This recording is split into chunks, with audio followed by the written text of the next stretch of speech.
Bismillahirrahmanirrahim.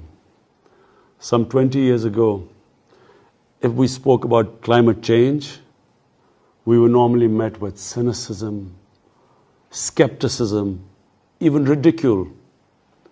But today, anyone can see that climate change is for real.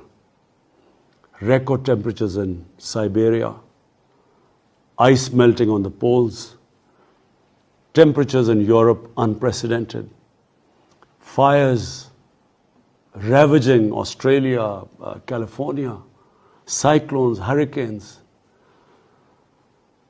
If the world does not take notice now, I'm afraid we will be endangering our future generations.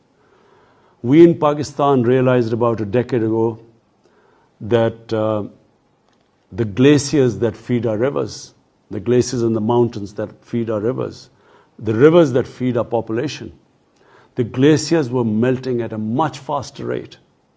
So when my government came to power some 7 years ago in one of the provinces in KP, we set ourselves the target of planting 1 billion trees. We achieved that target. And then when my party came into power in the center, in the federal government, we have set ourselves a target of planting 10 billion trees. I really feel that this is the time for the world to come together and fight climate change.